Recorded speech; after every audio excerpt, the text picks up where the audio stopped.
Hoy, en Renovando tu Mente. No es simplemente la tumba vacía, sino que son las apariciones de Jesús después de la resurrección, donde Pablo nos dice que se apareció a las mujeres, se apareció a los 12, se apareció a Tomás, que era escéptico, y como él en una ocasión se le apareció a 500 personas al mismo tiempo, y Pablo dice, y el último de todos, como a uno nacido fuera de tiempo, se me apareció también a mí.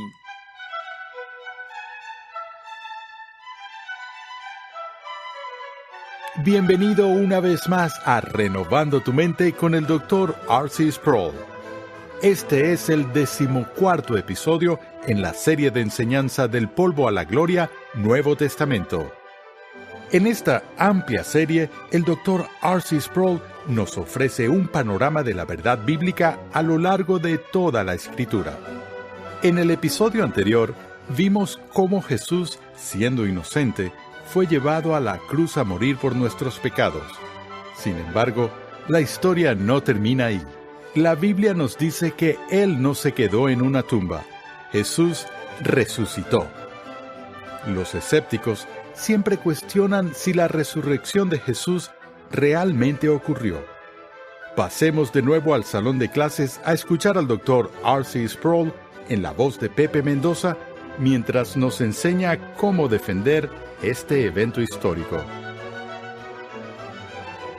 Anteriormente, en nuestro estudio del Nuevo Testamento, en Del polvo a la gloria, mencioné que el progreso de la vida de Cristo, por lo general, es entendido por los teólogos para indicar un movimiento progresivo de la humillación a la exaltación. Pero en esa ocasión mencioné que el movimiento no es de una manera monótona o uniforme. Hay momentos en la vida de Jesús donde su exaltación brilla, como vimos en el caso de la transfiguración. Pero hay una disputa entre los estudiosos en cuanto a dónde tiene lugar el punto básico de transición entre el movimiento básico de la humillación a la exaltación. Y muy a menudo, la respuesta que se da es que la exaltación de Jesús empieza en su resurrección. Pero no creo que eso es lo que el Nuevo Testamento indica, en especial cuando el Nuevo Testamento entiende la muerte de Cristo según la profecía de Isaías 53. Porque, por supuesto, el punto más bajo de la humillación de Jesús tiene lugar mientras Él aún sigue en la cruz. Pero algo sucede cuando se consuma, que interrumpe el proceso normal de la ejecución romana.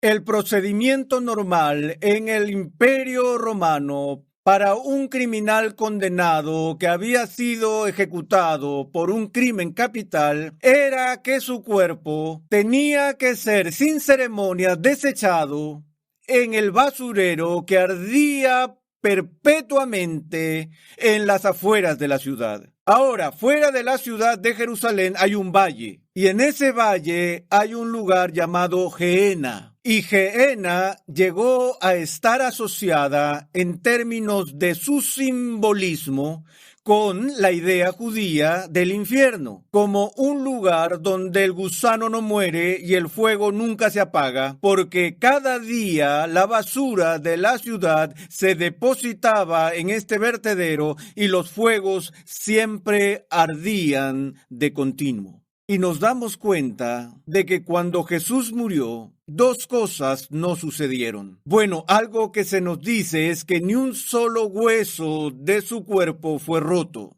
lo cual también era habitual, ya que para asegurarse de que el prisionero había muerto le quebraban los huesos. Y al cuerpo de Jesús no se le permitió ver corrupción. Y en vez de ser arrojado al Gehenna, en el vertedero de desechos ardientes, los seguidores de Jesús intercedieron para que pudieran dar a Jesús un entierro apropiado. Y Pilato accede a esa petición y Jesús no es enterrado en el Gehenna, sino en la tumba prestada de un hombre rico, José de Arimatea. Y su cuerpo está envuelto en lino fino y ungido con finas especias. a él se le dio prácticamente el entierro de un rey. Y es por eso que el profeta Isaías, cuando describe al siervo sufriente de Israel, dijo que después de pasar por este estado abismal de humillación, sin embargo, aunque no había falta en él, con el rico fue su muerte.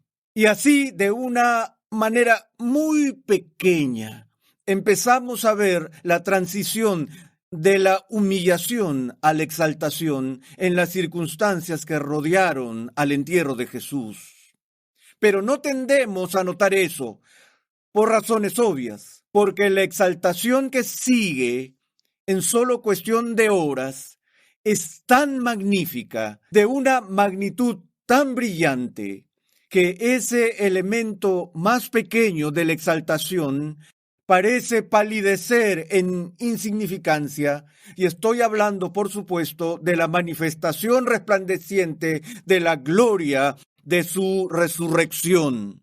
Ahora veamos lo que el Nuevo Testamento dice brevemente sobre eso. En la versión de Lucas, capítulo 24, leemos esto. Pero el primer día de la semana, al rayar el alba, las mujeres vinieron al sepulcro trayendo las especies aromáticas que habían preparado, y encontraron que la piedra había sido removida del sepulcro. Y cuando entraron, no hallaron el cuerpo del Señor Jesús. Permítanme hacer un alto ahí. Es muy importante que nosotros entendamos que la fe de la Iglesia en la resurrección de Jesús no se basa en inferencias extraídas por un cuerpo perdido. No se trata simplemente de que las personas encontraron una tumba vacía y luego hicieron la suposición arbitraria de que la única razón que podría explicar el vacío de la tumba era que Jesús había resucitado de entre los muertos.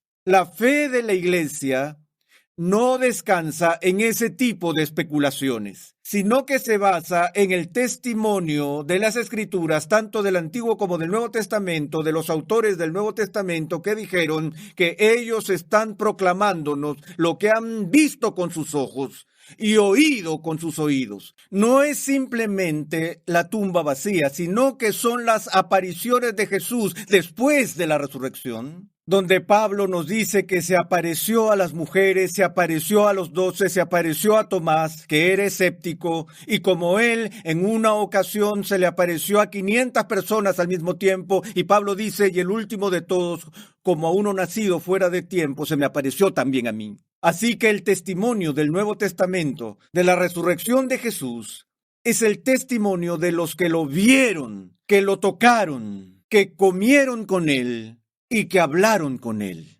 Pero aquí, hasta ahora, todo lo que hemos leído en el texto es el descubrimiento de una tumba vacía. Y cuando entraron no hallaron el cuerpo del Señor Jesús. Y aconteció que estando ellas perplejas por esto, de pronto se pusieron junto a ellas 2 varones en vestiduras resplandecientes.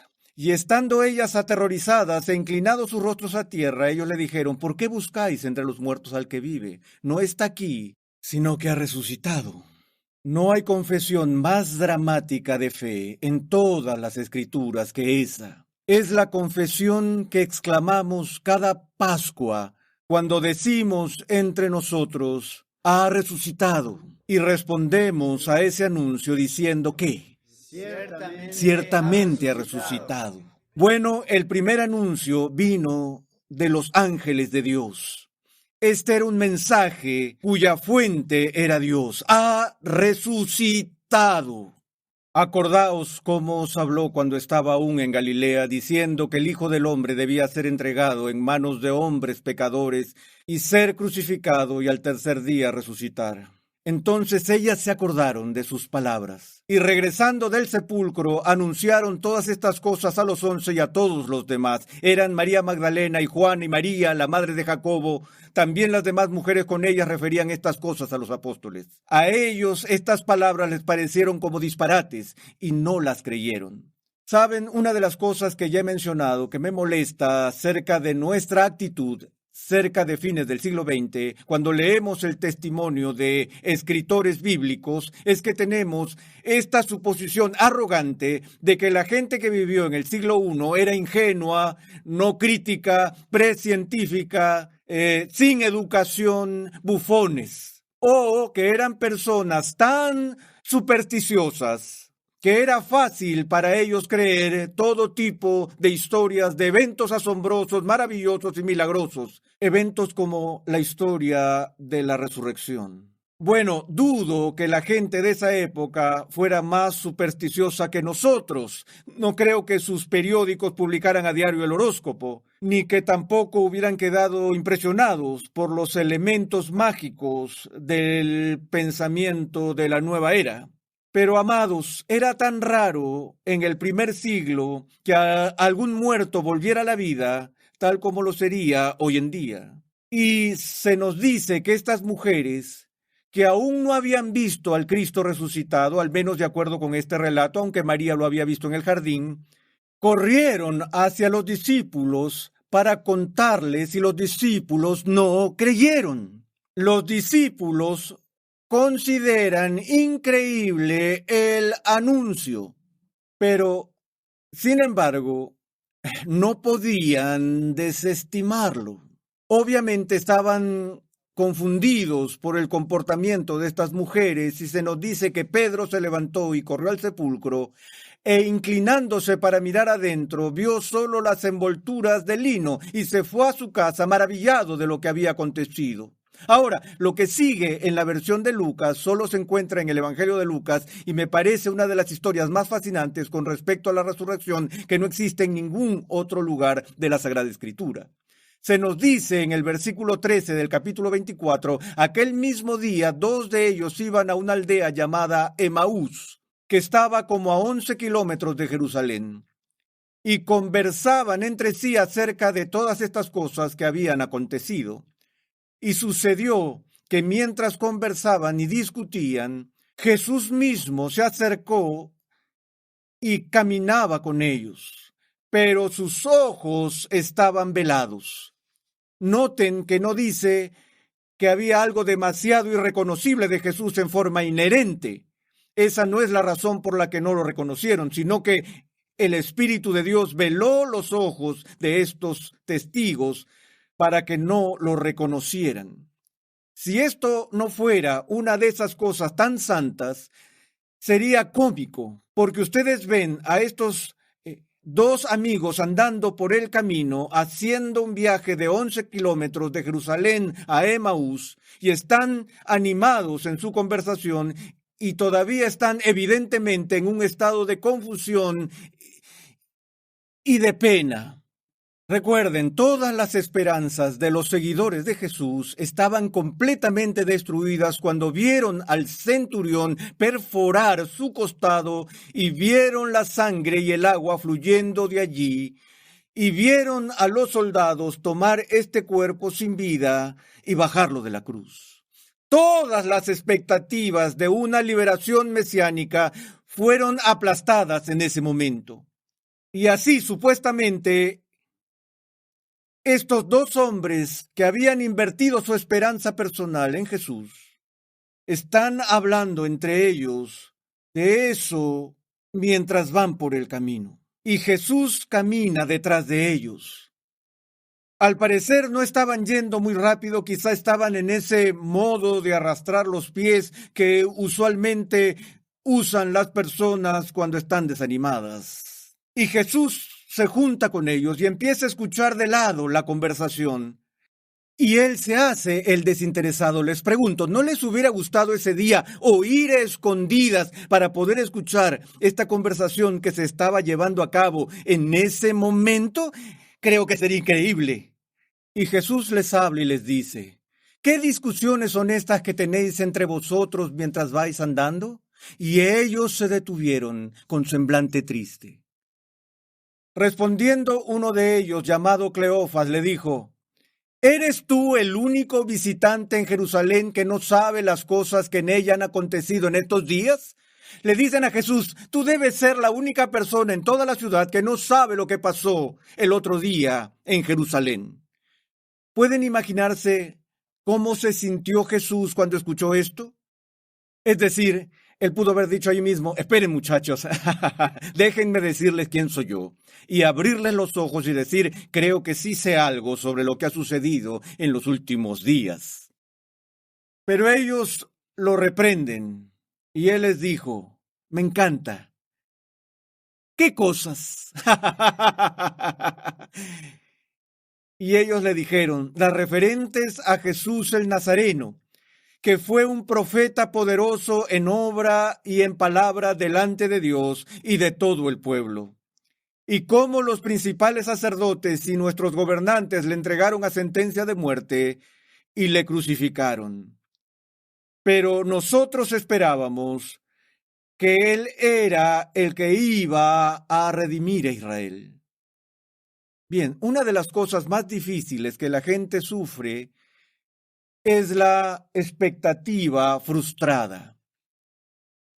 Y hablamos de ira. Uno de los principios que uso todo el tiempo es el principio de que detrás de cada tipo de ira hay algún tipo de dolor. La ira puede ser real, pero solo es tan real como el dolor. Y una de las cosas más dolorosas que experimentamos como seres humanos es el dolor de la decepción. Tener nuestros corazones puestos en algo, estar esperándolo y luego que ese algo no suceda, que nunca pase. Y eso es lo que estos hombres le están diciendo a Jesús aquí. Ellos dicen, nosotros esperábamos que Él era quien iba a redimir a Israel. Pero además de todo esto, este es el tercer día desde que estas cosas acontecieron. Y también algunas mujeres de entre nosotros nos asombraron, pues cuando fueron de madrugada al sepulcro y al no hallar su cuerpo, vinieron diciendo que también habían visto una aparición de ángeles que decían que él vivía. Algunos de los que estaban con nosotros fueron al sepulcro y lo hallaron tal como también las mujeres habían dicho. Estaban emocionados, pero, insertaron un pero a él no lo vieron. Bueno, dijeron que vieron ángeles, dijeron que habían visto la tumba vacía, pero no lo vieron a él. Entonces Jesús les dijo, oh insensatos y tardos de corazón para creer todo lo que los profetas han dicho. ¿No era necesario que el Cristo padeciera todas estas cosas y entrara en su gloria? Y comenzando por Moisés y continuando con todos los profetas, les explicó lo referente a él en todas las escrituras. La mayor exposición de literatura bíblica jamás registrada fue este sermón en el camino a Emaús. Jesús inicia en Génesis 3. Jesús empieza con el protoevangelio. Jesús empieza con la formación del polvo a la imagen de Dios. Y pasa por el Pentateuco, y pasa por el libro de Deuteronomio, pasa por los profetas. Él pasa por la ley. Y empieza a entretejer todos los hilos de la enseñanza mesiánica del Antiguo Testamento, diciendo, ¿no leyeron las Escrituras? ¿No sabían que el Mesías tenía que ser un Mesías sufriente? ¡Oh, qué lentos son para creer! Se acercaron a la aldea donde iban, y él hizo como que iba más lejos. Y ellos le insistieron diciendo, quédate con nosotros porque está atardeciendo y el día ya ha declinado, y entró a quedarse con ellos. Y sucedió que al sentarse a la mesa con ellos, tomó pan y lo bendijo, y partiéndolo les dio. Entonces le fueron abiertos los ojos y lo reconocieron, pero él desapareció de la presencia de ellos. La primera vez en que Cristo manifestó su persona resucitada a esta gente fue cuando estuvo partiendo el pan, al sentarse a la mesa con él, cuando le oyeron orar, cuando bendijo la comida. Dios abrió sus ojos y por una fracción de segundo lo vieron, lo reconocieron y él desapareció. Y escuchen qué dicen, me encanta. Y se dijeron el uno al otro: ¿no ardía nuestro corazón dentro de nosotros mientras nos hablaba en el camino, cuando nos abría las Escrituras? Y levantándose en esa misma hora, regresaron a Jerusalén y hallaron reunidos a los 11 y a los que estaban con ellos, que decían: es verdad que el Señor ha resucitado y se ha aparecido a Simón. Y ellos contaban sus experiencias en el camino y cómo lo habían reconocido al partir el pan. Mientras ellos relataban estas cosas, Jesús se puso en medio de ellos y les dijo esto: paz a vosotros.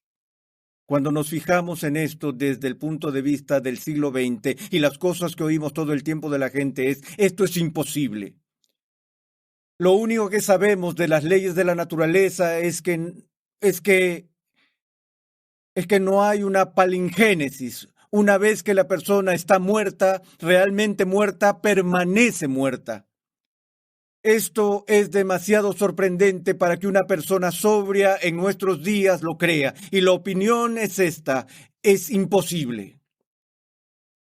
Sin embargo, la Escritura en otros lugares nos dice que la muerte entra en el mundo por el pecado, y que la muerte de Jesús de Nazaret era una muerte impuesta sobre él, no por algún pecado propio, sino por los pecados que él llevó por imputación.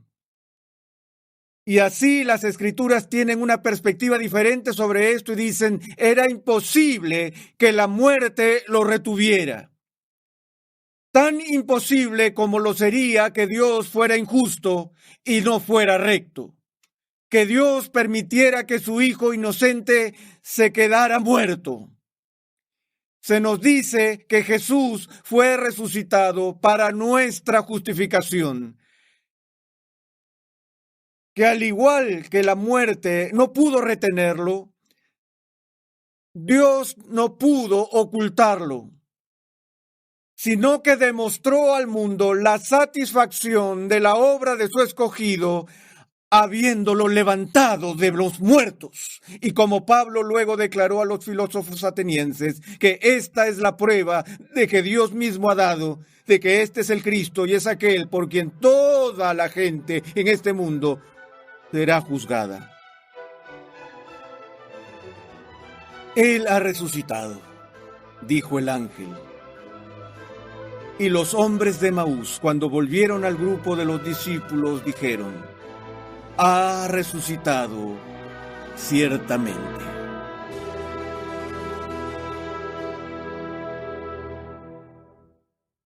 El horror de la crucifixión aplastó cualquier esperanza de los discípulos de que Jesús era el tan esperado Mesías. Su desesperación era tal que se negaron a creer la noticia de que Jesús había resucitado.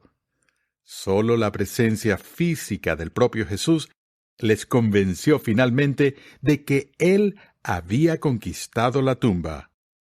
La resurrección revivió la fe de los discípulos en Jesús como su Mesías y les dio la esperanza de que ellos también conquistarían la tumba a través de Él. Después de que Jesús ascendiera al cielo, los discípulos regresaron a Jerusalén regocijados. En nuestro próximo episodio de Renovando tu Mente, escucha mientras R.C. Sproul explica por qué la ascensión de Cristo debe traernos regocijo a nosotros también.